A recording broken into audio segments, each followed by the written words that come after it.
प्रचंड बहुमत से चुना, 90% से ज्यादा सीटें देके चुना, उस लोकप्रिय नेता अरविंद केजरीवाल से इतने डरे हुए, इतने भयभीत हैं कि उनका एक ही मकसद है, कुछ भी हो जाए इस सरकार को चलने नहीं देना है। कुछ भी हो जाए, अरविंद केजरीवाल को दिल्ली की 2 करोड़ जनता के हितों में काम नहीं करने देना है। कुछ भी हो जाए, दिल्ली के बच्चों की पढ़ाई नहीं होनी चाहिए, मोहल्ला क्लिनिक नहीं बनना चाहिए, बुजुर्गों की तीर्थ यात्रा नहीं होनी चाहिए, बिजली फ्री नहीं मिलनी चाहिए, शिक्षा मुफ्त में नहीं मिलनी चाहिए, इलाज मुफ्त नहीं मिलना चाहिए, घर घर राशन नहीं पहुंचना चाहिए। कुछ भी हो जाए, इन सारे कामों को रोकना है। क्योंकि दिल्ली की जनता ने यह अपराध कैसे कर दिया कि अपने बेटे को 90% सीट देकर मुख्यमंत्री बना दिया। इसको रोकना है। और कैसे रोका जा रहा है? 8 साल की लंबी लड़ाई चलती है। माननीय सर्वोच्च न्यायालय की संविधान पीठ का फैसला आता है। 5 जजों का, सर्वोच्च न्यायालय के 5 न्यायाधीशों का फैसला आता है और वो फैसला सर्वसम्मति से आता है। क्या कहा जाता है उस फैसले में? कि दिल्ली की चुनी हुई सरकार के पास अधिकारियों की ट्रांसफर और पोस्टिंग की जिम्मेदारी होगी, इसलिए कि दिल्ली के 2 करोड़ जनता के प्रति एक चुनी हुई सरकार की जवाबदेही है। यह फैसला आता है सुप्रीम कोर्ट का और उसके बाद 2 दिन भी नहीं बीतता, भारतीय जनता पार्टी की सरकार, नरेंद्र मोदी जी की सरकार माननीय सर्वोच्च न्यायालय के फैसले को, संविधान पीठ के फैसले को एक अध्यादेश से बदल देती है, एक ऑर्डिनेंस से बदल देती है। कहती नहीं मानते सुप्रीम कोर्ट, नहीं मानते संविधान पीठ, नहीं मानते इस देश का संविधान, नहीं मानते इस देश का कानून, और ऑर्डिनेंस लेके आते एक काला अध्यादेश, एक तुगलकी अध्यादेश, एक ऐसा अध्यादेश जो माननीय सर्वोच्च न्यायालय के फैसले के खिलाफ है, जो भारत के संविधान के खिलाफ है।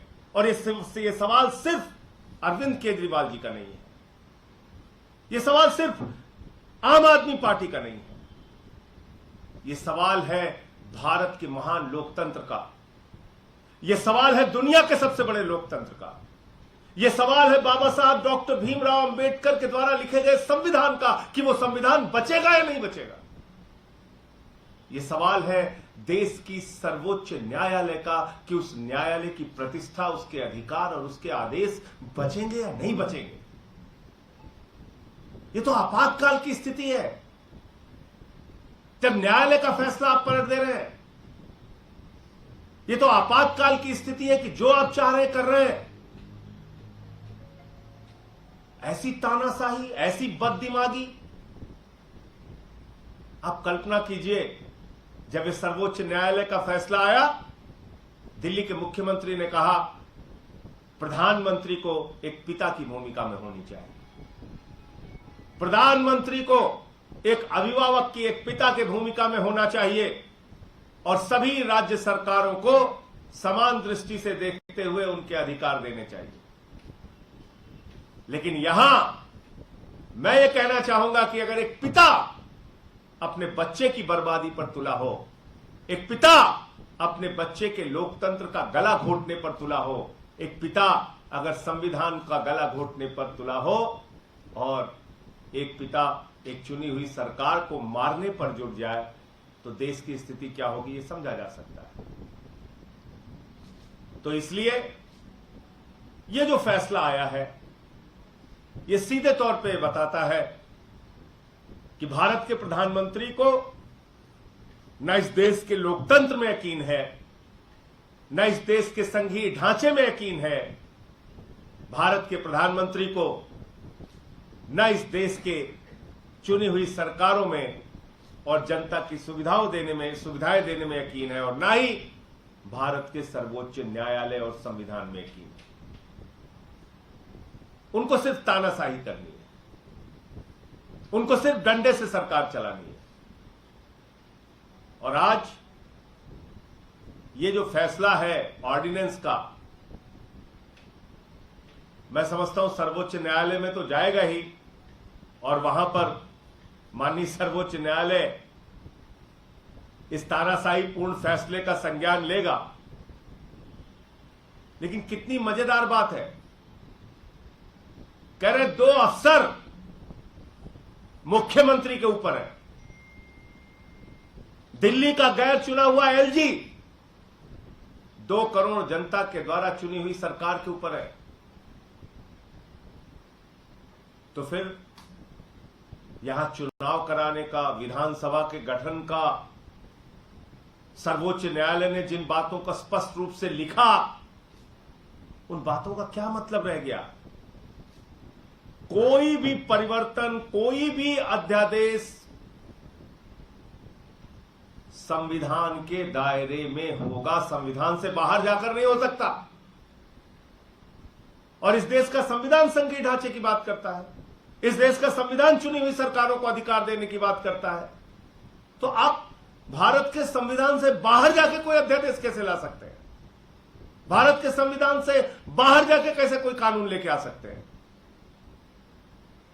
तो इसलिए इस बात को पूरा देश देख रहा है कि आज एक ऐसा नेता जो दिल्ली में दिन रात लोगों की सेवा करना चाहता है, काम करना चाहता है, एक ऐसा नेता जो आपकी जिंदगी में, आपके बच्चों की जिंदगी में बदलाव लाना चाहता है, बुजुर्गों की सेवा करना चाहता है। आप सोचिए, एक संवेदनशीलता का उदाहरण कि एक मुख्यमंत्री ने एक वीडियो देखा जिसमें महिलाओं के लिए बस नहीं रोकी जा रही थी, उस कंडक्टर के खिलाफ 2 मिनट के अंदर कार्रवाई करते हैं। यही नहीं चाहते मोदी जी, चाहते हैं नहीं, वो महिलाएं तो परेशान रहनी ही चाहिए क्योंकि उन्होंने केजरीवाल को चुना है।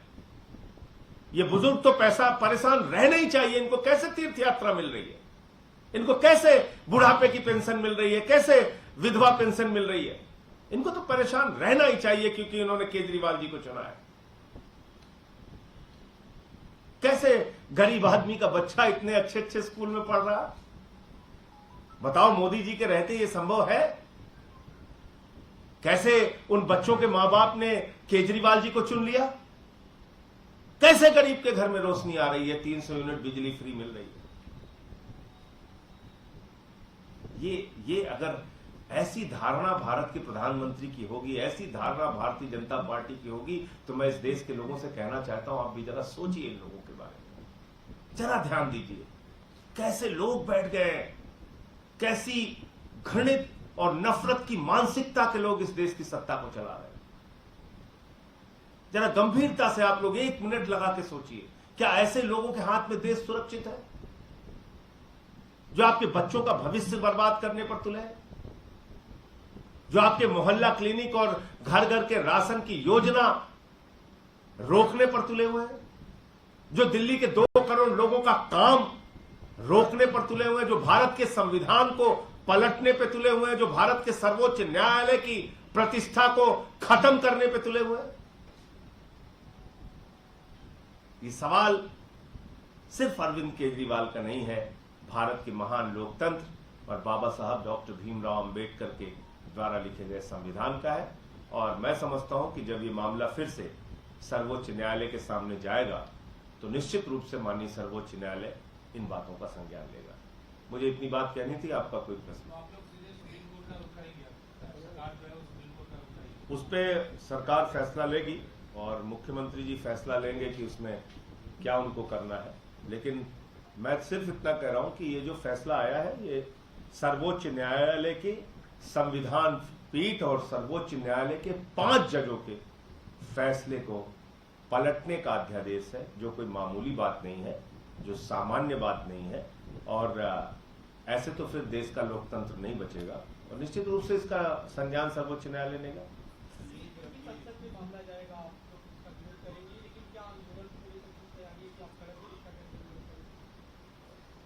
देखिए, सड़क से लेकर संसद तक इसका विरोध करेंगे और मुझे लगता है कि संसद तक ये पहुंचेगा ही नहीं, उसके पहले ही सर्वोच्च न्यायालय इस फैसले को संज्ञान में लेते हुए, इस अध्यादेश को संज्ञान में लेते हुए अपना निर्णय देगा।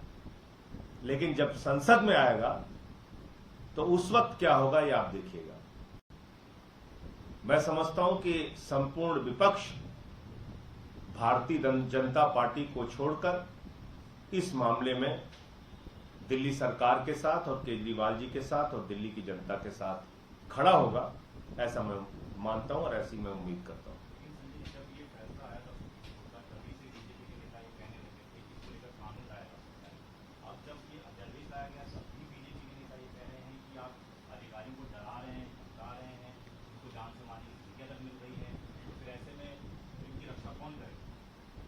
जो लोग ऑर्डिनेंस लॉ के अधिकारियों की, दागदार अधिकारियों की सेवा बढ़ाते हैं, जो लोग रिटायरमेंट के बाद भी कमिश्नर और ईडी डायरेक्टर और सीबीआई के डायरेक्टर के पोस्ट पर अपने चहेते, अपने उंगली के इशारे पर नाचने वाले लोगों को अपॉइंट करते हैं, जो लोग अपने खिलाफ एक शब्द बोलने वाले अधिकारी को न सिर्फ हटाते हैं, सस्पेंड करते हैं, टर्मिनेट करते हैं, बल्कि उठा के उसको जेल में बंद करके सड़ाते हैं, वो हमसे सवाल पूछ रहे हैं। अरे हमने तो जो सर्वोच्च न्यायालय ने अधिकार दिया उसका पालन हम कर रहे थे, और सर्वोच्च न्यायालय ने कहा कि देश संघीय ढांचे से चलेगा, लोकतंत्र से चलेगा, चुनी हुई सरकार से चलेगा, संविधान के दायरे से चलेगा। तो जब हमको ट्रांसफर पोस्टिंग का अधिकार सर्वोच्च न्यायालय की 5 जजों की संविधान पीठ ने दिया, तो उस पर हम अगर कोई ट्रांसफर पोस्टिंग कर रहे हैं, एक दो ट्रांसफर पोस्टिंग, उस पर खड़े होकर चिल्ला रहे हो, मतलब तानाशाही की पराकाष्ठा है, और क्या कहेंगे इसको। कल एक फैसला हो रहा है, आरबीआई ने कहा कि 2000 का जो नोट है उसको चलन से हटा दिया जाएगा। इसको बड़ा क्रांति माना गया था 2016 में। देखिए 2016 में जब क्रांति मानी गई थी, उस वक्त भी केजरीवाल जी ने कहा था कि ये दुनिया का सबसे बड़ा भ्रष्टाचार है। तब भाजपाइयों ने क्या कहा, हमारे देश के चौथी पास राजा ने कहा कि 2000 की नोट आने से भ्रष्टाचार खत्म हो जाएगा मित्रों। अब वही चौथी पास राजा कह रहा है 2000 की नोट खत्म करने से भ्रष्टाचार खत्म हो जाएगा मित्रों। ऐसे अनपढ़ आदमी को अगर देश का प्रधानमंत्री बनाओगे तो दिन रात कोई भी आके कुछ भी समझा के फैसला लेके चला जाएगा। ये क्या मजाक बना रखा है आपने। जब आप 2000 का नोट लाते हैं तो कहते हैं भ्रष्टाचार खत्म हो जाएगा, काला धन खत्म हो जाएगा, आतंकवाद खत्म हो जाएगा। कितने बड़े बड़े दावे किए गए थे। कुछ लोग तो ये बता रहे थे कि 200 फीट नीचे अगर नोट गड़ी रहेगी तब भी चिप से पता चल जाएगा। ऐसा करिश्मा सब बता रहे थे। और अब कह रहे हैं 2000 नोट का बंद, 2000 की नोट बंद होने से भ्रष्टाचार खत्म हो जाएगा। इस देश की जनता को मूर्ख समझ रखा है क्या भाई। इंटायर पॉलिटिकल साइंस की तुम्हारी डिग्री हो सकती है, उस डिग्री का पता ना चले ये भी हो सकता है, लेकिन देश का बेड़ा गर्क मत करो, देश को ऐसी मुसीबत में मत डालो। अब होगा क्या। मोदी जी कह रहे हैं मित्रों, जितना घर में 2-2 हजार का नोट रखे हो सब हमारे बैंक में जमा कर दीजिए। हमारा मित्र जो है अडानी, वो लाखों करोड़ के घाटे में चल रहा है, उसको बैंक से उठा के कर्जा देना है। यही है और क्या है। मित्रों, जितना 2000 का नोट रखे हो, किसान भाइयों, माताओं, बहनों, बुजुर्गों, नौजवान साथियों, सब 2-2 हजार का नोट बैंक खाली कर दिया है अडानी ने, वहां पे जमा कर दीजिए। हम उठा के फिर 2-2 हजार का नोट उसको कर्जा में देना है। यही है और क्या मतलब इसका। अडानी ने हिंदुस्तान का लाखों करोड़ रुपए बैंकों का चाट लिया है, खा लिया है, खत्म कर दिया है। 2.5 लाख करोड़ रुपए एलआईसी में निवेशकों का डूबा है। 2.5 लाख करोड़ रुपए जीरो लगाते लगाते थक जाएंगे आप। 11 लाख करोड़ रुपए भारत के प्रधानमंत्री ने चंद्र पूंजीपतियों का माफ किया है। 3.5 लाख करोड़ रुपए हेयर कट के नाम पे चंद्र पूंजीपतियों का माफ किया है। और अब कह रहे जितना घर में 2-2 हजार का नोट है सब बैंक में जमा करो, उठा के अडानी को देना है, क्योंकि हमारा दोस्त घाटे में कैसे रह सकता है हमारे रहते हुए। मकसद है और क्या है। तो ऐसा अनपढ़, मूर्ख, गैर पढ़ा लिखा आदमी अगर देश का प्रधानमंत्री होगा, कब क्या करेगा आपको पता नहीं चलेगा। एक बंदर के अस्तूरे की कहानी मैंने बचपन में सुनी थी। वो पहले राइट में अस्तूरा मारता है, फिर लेफ्ट में अस्तूरा मारता है, फिर सीधे अस्तूरा मार लेता है। तो ये बंदर के हाथ में अस्तूरे वाली कहानी है, सीधे मार लिया उन्होंने। बहुत धन्यवाद आपका।